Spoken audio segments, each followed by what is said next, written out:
hi, everybody. Oh yeah, you're beautiful. Hi, beautiful girl. No licking the chapstick off. Hi. Oh, I hear Biza coming. Come here, big boy. Come on.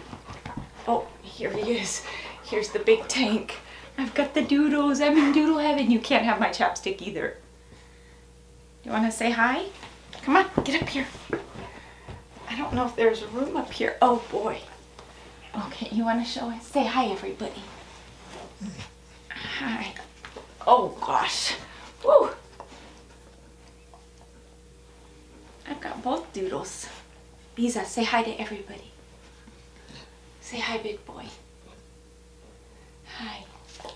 Oh, yeah. Oh yes, I love you.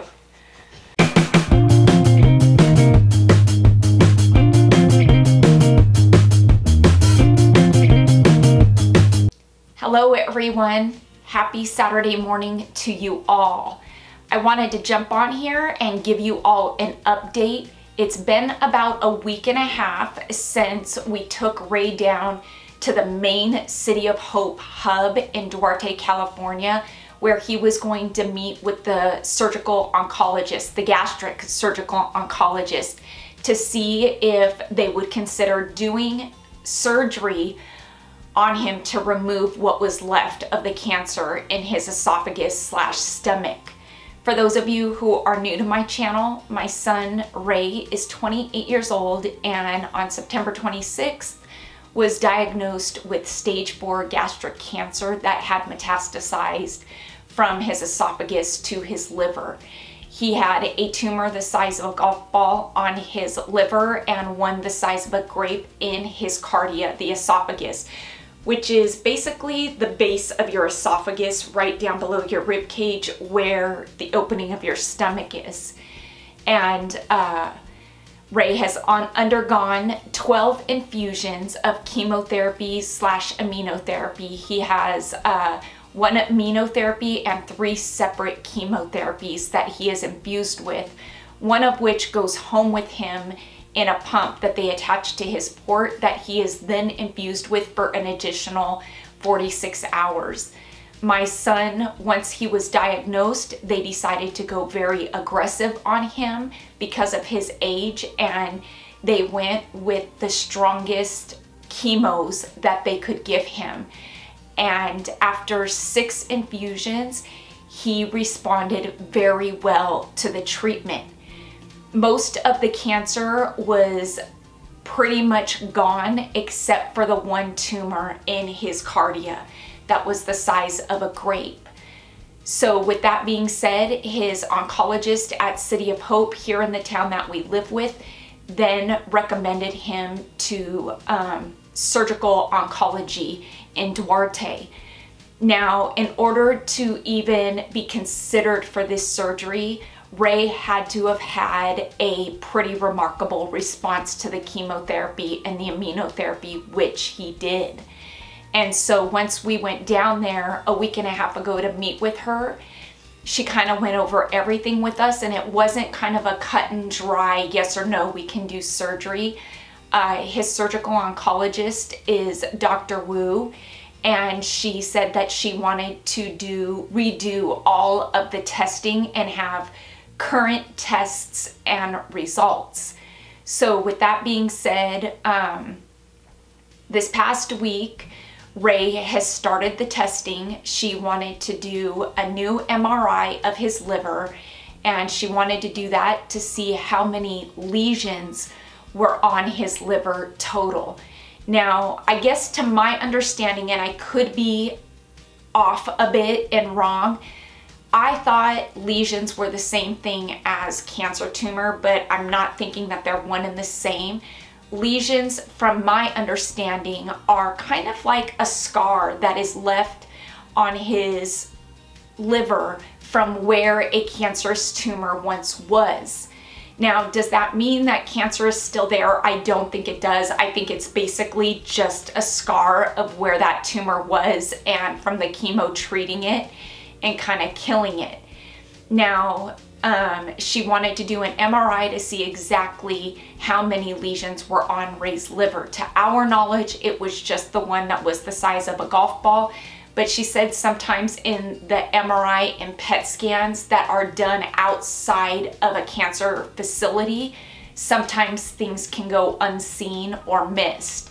And so this Monday, the 15th at 3:45, Ray will have an MRI done of his liver. On Thursday, this coming Thursday, the 18th, he will then undergo another endoscopy with ultrasound, and they are going to do another deep tissue biopsy of the tumor that's left. They're not just gonna go on the outside of the tumor. She wanted a deep tissue biopsy of it. And so they're doing that on Thursday. And then on the 24th, he will be undergoing a laparoscopic exploratory surgery where Dr. Wu wants to go in and look at everything herself. And I guess really examine the liver and whatnot. I don't know exactly everything that she's looking for. She said she just wanted to go in and see for herself. Now, after the 24th, depending on how all these test results go, Ray just did his pre-op appointment for the surgery on the 24th. But if everything goes well after the 24th, she will then let us know if she is recommending surgery. Now, what does surgery mean for Ray? Surgery, gosh, this was kind of hard to digest.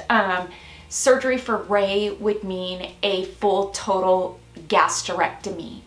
Now, a gastrectomy is the total removal of his stomach. Now, Dr. Wu said not a lot of gastric surgical oncologists will do this surgery, and some of the ones that do it will do a partial gastrectomy, leaving some of the stomach behind. But she says if she does the surgery, she will remove his entire stomach and connect his esophagus to his small intestines. So Ray will no longer have a stomach. The benefit of that would be that she said gastric cancer is notorious for coming back. And so with the stomach being out of the equation, it would then reappear on his liver first. It wouldn't be liver cancer, it would still be gastric cancer, but it would reappear on his liver, making it easier to treat and more treatable. Now, for Ray's liver, if there are any lesions, which we know there is one, from my understanding, she is then going to take and resection his liver, removing any and all parts of the liver that do have lesions on it. Now, I am also understanding that your liver will regenerate and grow back within a year, and oddly it grows back in the opposite direction that it once was. Fun fact there. And so I guess really what her aim would be if she does surgery is just to remove everything, so the chances of the gastric cancer coming back are less than if they were still there.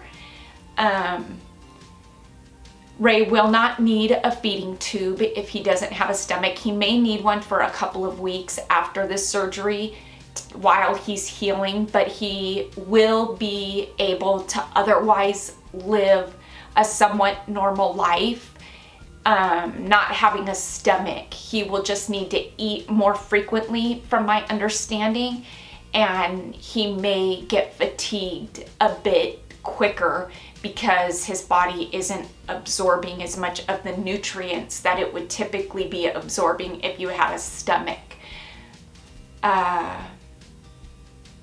Gosh.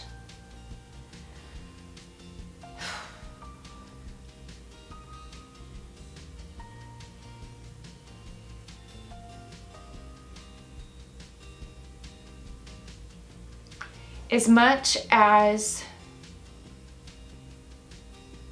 we hope for surgery and want the surgery for Ray, man, that is so much to digest and take in from a mom's standpoint. And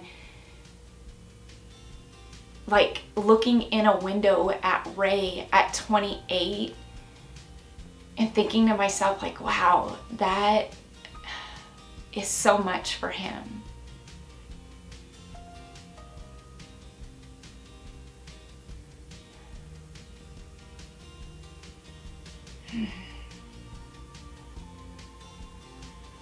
I'm sorry, I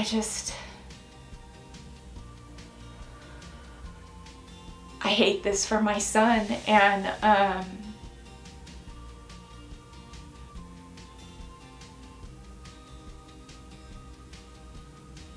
you wish that things were different, you know, and the reality is they're not. And so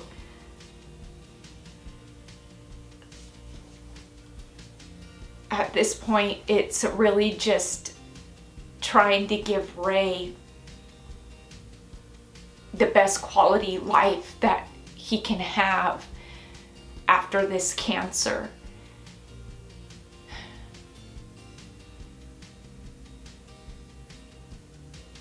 Man.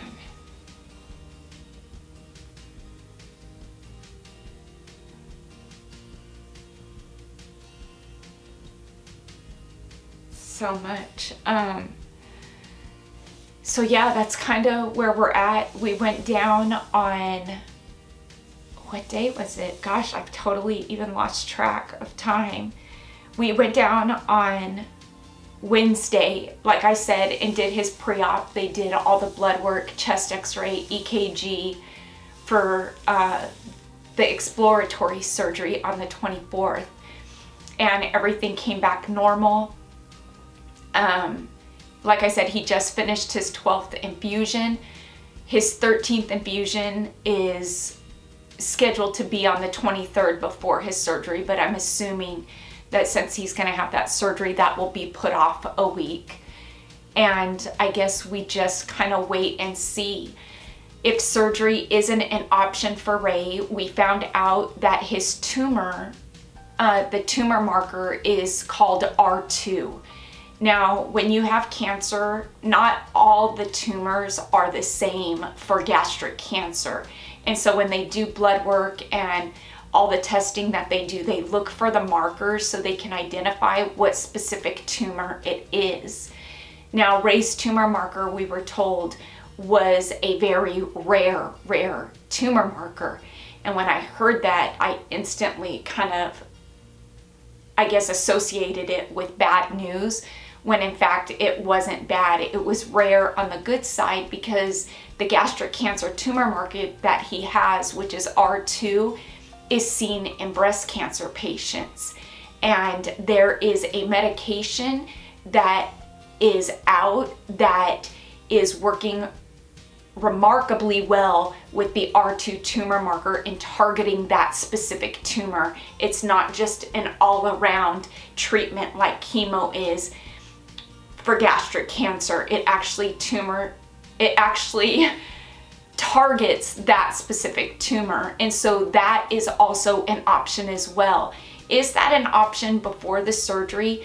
Dr. Wu says that right now in Ray's treatment and in Ray's physicality, I guess, his physical health, it is the optimal time to do surgery, because Ray is not declining and he is still in the first line of treatment when it comes to cancer. Typically right around now, patients start growing a resistance to the chemo and they start going downhill, which Ray, as of yet, knock on wood, has not done. And so before the window of opportunity closes, if surgery is an option, that would probably be the best route to go before using the medication that targets the tumor. And just to remove the stomach, remove the liver, let the liver regenerate. And if the gastric cancer comes back onto the liver, we can then use that R2 medication to target that specific tumor now that we know what his marker is. And so I feel like before the window of opportunity closes for surgery, if it is an option for Ray, it's one that has to be done almost immediately. And I would say that it is safe to assume that after the 24th, the exploratory surgery, Dr. Wu will have all of her facts, all of the information that she needs to make the educated decision that she's gonna make.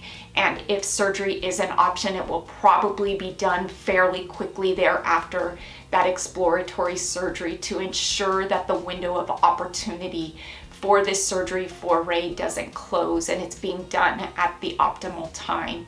And that will then ensure and help him to have better recovery and less complications after this surgery. And so, yeah, I mean, really, if you're hearing all this, it's kind of a lot to take in, absorb, and that's kind of what we've all been doing over the last week. Gosh, we've got a ton of appointments over the next few weeks and quite a drive from where we live to Duarte.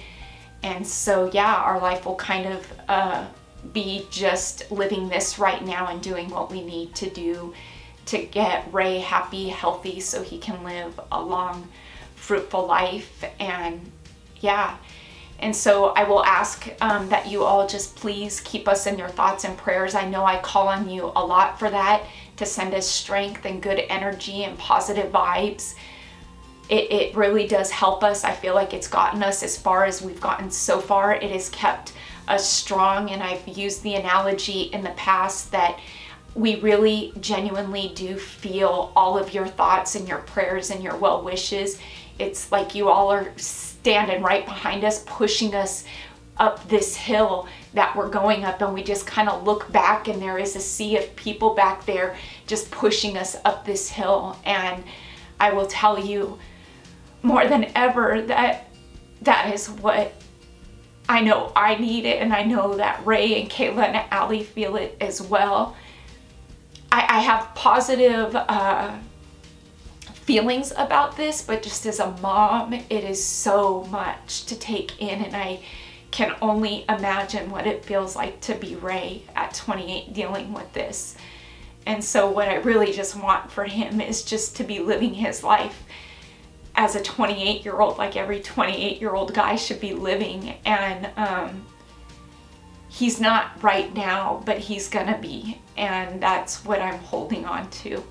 And so I thank you all for going on this journey with us, and again, keeping us in your thoughts and prayers and sending us cards.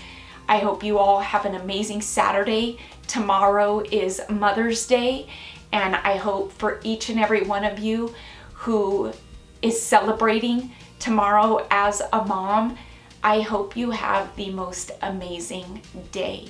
Do something special for yourself, whether it's just sitting on the couch and watching a movie or taking a nice bath. Just make sure to take time and do something special for yourself. Until next time, everybody, I will be giving you an update after the 24th, so look out for that, letting you know what the next step is and if Ray is a candidate for the big surgery of the removal of his stomach and part of his liver. So stay tuned for that.